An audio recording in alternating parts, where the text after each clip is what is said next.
If there's one thing metalheads know how to do, it's express to everyone in their immediate surroundings that they're better than other people based off of what bands they like. They will also go the extra mile to gloat about how much better their bands are than everyone else's. But which metal band has the most fans like this? Today, we're going to be ranking which metal band has the most Meatriders in their fanbase using a tournament bracket. This is the third part of our 5-part series where we will be covering every genre of music, followed by a championship winners bracket to determine which artist's fanbase in all of music has the biggest Meatriders of all time. Alright, so we have our 16 meat riding metal finalists, and it's organized from top to bottom, from newest new head fan base down to oldest old head fan base at the bottom. And the purpose of doing that is so that the older people who are watching this, they're wanting to watch the old head bands. And so if we put those at the end, they're going to fall asleep before we make it there. Yes. And therefore, we'll accidentally binge watch the next 10 of our videos, which is going to help us in the algorithm. Yep. All right, so first off, Turnstile versus Knocked Loose. Both very divisive bands here to anyone that's really into hardcore or just over the age of 30, I suppose. Knocked Loose honestly isn't that controversial because they still sound really hardcore. If anything, they're just getting heavier with their sound with all the new music they're releasing. But their fans are like these Zoomers that found hardcore through TikTok. And they do the whole like, oh god, I'm gonna go crazy in the pit. I'm gonna go crazy. I'm unhinged. I go, oh, I'm gonna kill someone in the pit. I'm gonna go. It's almost like they meat ride the whole culture behind hardcore to hide the fact that they are new gens. However, with Turnstile, on the other hand, their fans have this sort of persecution complex where they're already like prepared at a moment's notice to defend the band against old heads or really just anyone that doesn't care for them. It doesn't, or just has a differing taste. And that spirit that they have, I think it makes them worse than Knocked Loose fans. I believe that because of the extra mile that Turnstile fans have to go through, at a moment's notice, they are ready to say, well, you know what? It's crazy that people are gatekeeping this band. You know, like, they shouldn't gate. Just because, you know, bands change their sound all the time. They've been in the scene for like 10 years. They paid their dues, da-da-da. Easy. Yeah. I just said I didn't love the album. When it comes to Knocked Loose versus Turnstile fans definitely ride way harder. So Turnstile, you're bigger meat riders than Knocked Loose fans. Bad Omens versus Sleep Token. My little news and culture bubble that I exist in, and honestly doesn't have that much metal-related stuff in it, and I keep it like that for a reason, you know? But recently, more and more Sleep Token fans have been, like, penetrating my bubble. They keep penetrating my bubble, and it's because their fans really want you to know, like, how dynamic they are. How they're able to have all these different sounds. Oh, look, they're heavy 1 second. Now they have, like, this crazy, like, dissonant riff, and now it sounds like a catchy, poppy kind of song. And, you know, yada, yada, yada. I don't really care, but they keep talking my ear off about it. Bad Omens has only penetrated my bubble once in the past year, so I don't have that much beef with their fans. I know out of the few Bad Omens people that we've probably met, it's usually a bad omen that somebody likes Bad Omen. With Sleep Token fans, whether it's younger or newer, there's no difference when it comes to the amount of pussy that they're getting, which is pretty much zero. Goose egg, yeah. But yeah, so in terms of the actual meat riding that's going on, well, like, they will not hop off Sleep Token's John Dory's, you know, collectively. I'm gonna go with Sleep Token here. Sleep Token, you have the bigger meat riders compared to Bad Omens. Now bring me the Horizon and Origami Angel. I'm gonna have to go off on this one real quick. Go off. Okay, I'm just gonna be honest. I'm gonna go ahead and say I'm gonna go with Horizon on this one right off the rip, and I think we both know why. It's that whole aging millennial nostalgia pop punk emo thing. I know they're not pop punk. I know it's not technically that they do like the British guys screaming over like synthy beeps and boops thing. But look, if you're on the lineup to When We Were Young, you're a part of that scene. And you know what I mean by that scene. You know, the like Warped Tour-ish emo, you know. That's what people will collectively remember you as. Yeah, no matter what they do at this point. It's really less of a scene, more of like a probably billion-dollar like nostalgia industry where these bigwigs, they're just like milking these poor millennials out of all their money. There isn't like an easier demographic. I don't care if you're like a boomer that like buys gold because you saw an ad on Fox News. You're like an old person buying timeshares thinking you're investing with real estate, or you're like a crypto gambling addict. There is not an easier demographic of people on earth to get to depart from their cash, like a nostalgic millennial that wants to go back to middle school. Why they want to go back to middle school, I don't know. They were getting beat up for listening to this music. But the why doesn't really matter. They're nostalgic for it, and because of that, Horizon has a super high Meatrider per capita rating. Origami Angel, they call themselves Gami Gang. That's kind of cringe. That's kind of like low-key riding material. They got the fans that are like hoodie over the head at all times, going crazy. Which they stay in the corner with their hoodie up at the show. It's not that big of a deal. They come into the pit, they go crazy. It's not like a meat riding activity. At worst, they're kind of cringe sometimes. It's like, dude, why are you wearing that hoodie? It's like 95 degrees. Yeah, I mean, my answer is obvious here. I'm not even gonna let you say anything. I'm so locked in right now, Horizon. And also, by the way, this video is sponsored by us, our merch, which you can get at neopunkfm.com, neopunkfm.com. We have a few new designs. They're really cool, and you should check them out. It's the best way to support the channel because a lot of our videos get demonetized. We're able to keep creating meat-based content thanks to viewers like you, so thank you for your support.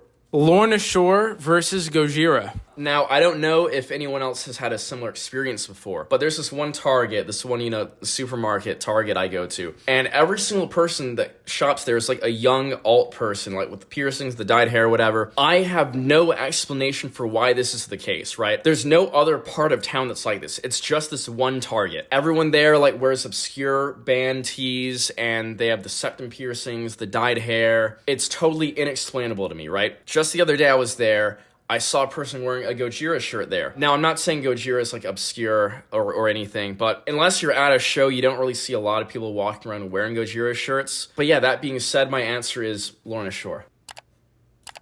Okay, Linkin Park versus Polyphia. Linkin Park, again, we're talking about what you said earlier. Yeah. That real cash grab, nostalgia. Linkin Park is dangerously close to being grouped in with the Bring Me the Horizon, for the same nostalgia reasons. However, Polyphia is like one of these really technical bands, and any technical band that's like really into like scales and whatever. And so because Polyphia is a technical band, they are going to like attract a certain type of person that really cares about that and will not shut up about scales and pedals and like, oh, what model of like this thing do you have, and a bunch of stuff that I really don't care about. I just want to know if the music's good or not. But they don't even get to that point of deciding if like the music's good or not because they're so hung up on the pedals. And Polyphia is pretty much like the poster child for like that type of dude. Yeah.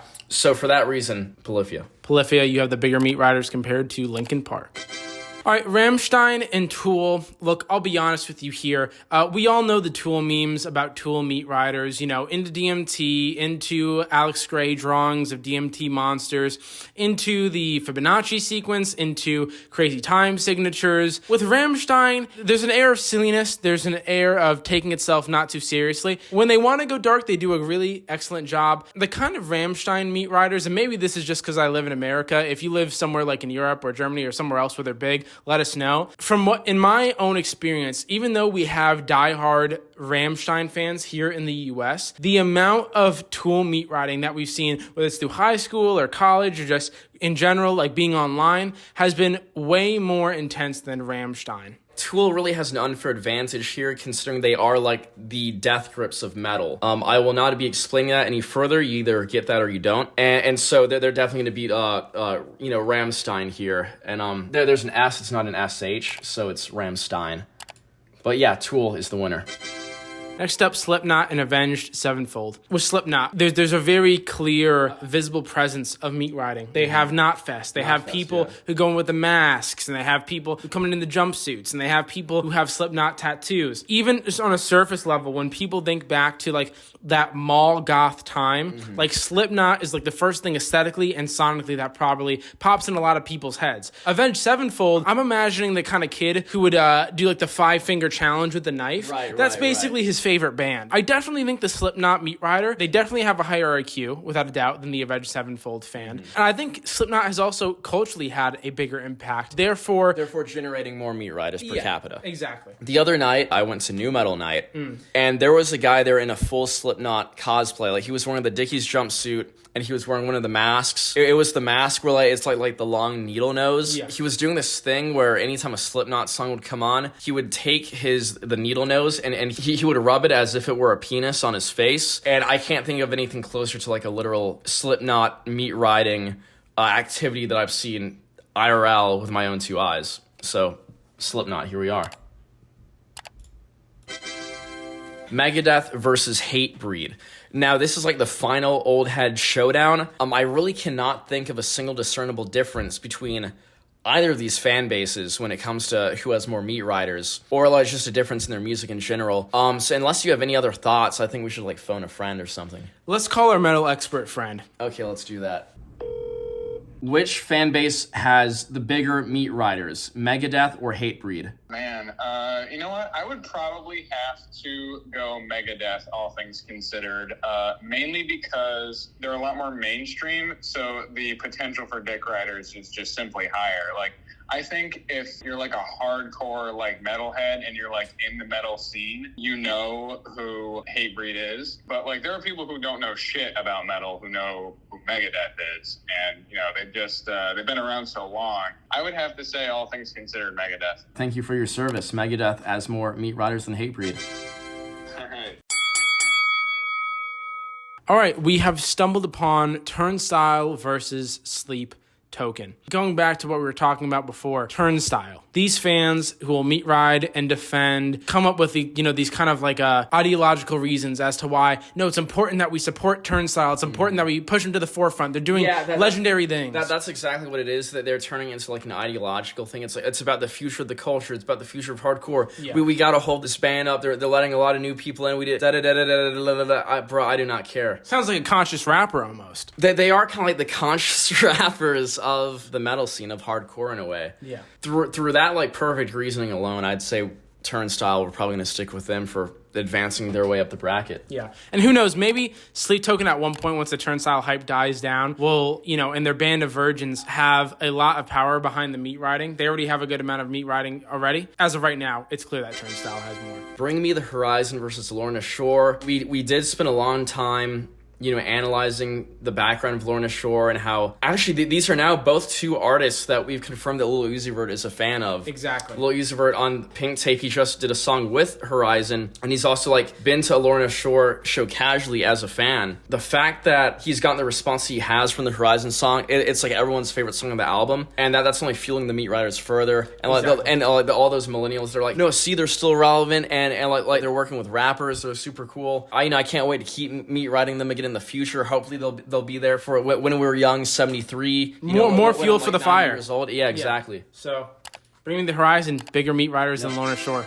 Okay, Polyphia and Tool. Now, we are coming up on a similar type of meat rider here. So we are dealing with people who are both obsessed with the technicalities of, like, music. Getting caught up on scales, time signatures. A bit less on the DMT side when it comes to Polyphia. But because right now we are looking at the same type of meat rider for both these bands, guys who are obsessed with, like, oh, they're so technical, they're so smart, da-da-da. You just have to ask yourself, which meat rider is closer to the plutonic form of the technical meat rider? And to that, the answer is obvious. Tool.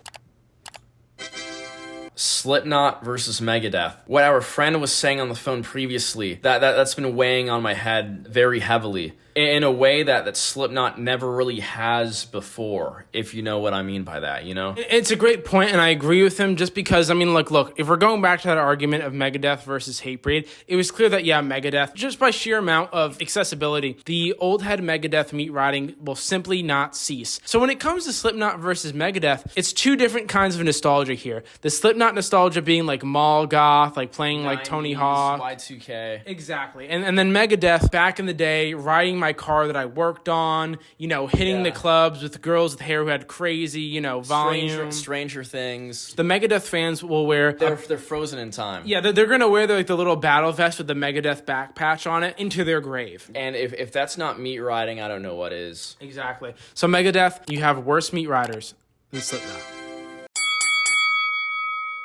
This is where the two like wolves inside of me are fighting right now. If you zoom out and look at the entire bracket right now, we have like a perfectly organized generational divide here. Turnstile Zoomer to Millennial to Gen Xer to Gen Xer / Boomer here with Megadeth. It's quite incredible. So zooming back into Turnstile versus, or aka Zoomer versus Millennial. Millennials are always going to be more out of touch. Therefore, they're going to be a bit off kilter, and the way they realign themselves is through meat riding, They don't have a good grasp on things, but one thing that they are good at grasping is the concept of meat riding bands from their childhood. However, we're talking about the here and now, and as big as the army of millennials that are nostalgic for pop punk, that era that they're never going to get back in their life, no matter how hard they wish, no matter how much money they spend on like emo night cruises. Turnstile is, again, they're militants. Turnstile is militant. We're the Turnstile army. Turnstile fans, they grew up being like, I'm like in the PewDiePie like bro fist army, so they've taken that army mentality and they've gone from meat riding their favorite YouTubers over to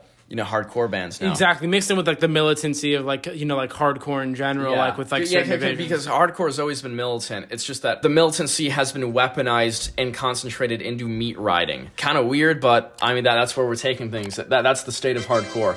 Tool versus Megadeth, like we established before, this is Gen X versus Boomers, really, in a way. The memes about Tool being meat riders, I mean, it's gonna carry them very far in this bracket. Who knows? Maybe even further into the final championship, like the entire cross-genre music championship bracket that's coming up. Tool fans are, at the very least, they're aware of the fact that like their culture has been memeified a bit. With Megadeth, they are still on their Facebook feed reposting memes about patriotism, Thin Blue Line. But at the same time, I feel like the Tool fans the fact that the Tool fans are self-aware kind of makes it worse. The fact that they are self-aware about their meat riding, you have two choices at that point. You can either step outside of your own body and either reject it or lean further into it. They all lean further into it. So I'm going to go with Tool here. Yeah.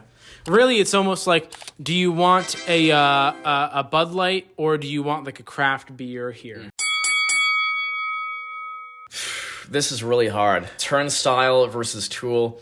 Who has the biggest meat riders? Well, look, I'll say this. Look, it's a clear, defined thing what the Turnstile meat riders are like. When it comes to the new generation of Tool fans, honestly, for many of them, I've seen them pick right back up off of where the Gen Xers left off. Meaning a lot of the new gens I've seen go right into that culture of, like I love doing like smoking weed. Like there's a lot of like new gen stoners who love Tool. A lot of like DMT people, obviously. They love the complexity of it. They love like the intensity of it, much like the Gen Xers did. Again, comparing it to the Turnstile and the meat riding that you have with Turnstile, like this militant thing. It's this like very intense, hardcore meat riding. I'll say this. The way you talk about how the new generation of Tool fans have picked up where Gen X left off, it's kind of like that saying, the reason why I can meat ride so far is because we stand on the shoulders of giants. Exactly. That's pretty much what's going on with Tool right now. And I feel like the fact that you have multiple generations of meat riding, you have that much legacy to the meat riding versus Turnstile. They've been making music for 10, 15 years. But I mean, in terms of their new wave of popularity, been around for such a short amount of time compared to Tool. I think we have our answer. Ladies and gentlemen, congratulations to Tool. You have the craziest meat riders in the entire metal genre, and we'll be seeing you in the championship bracket soon.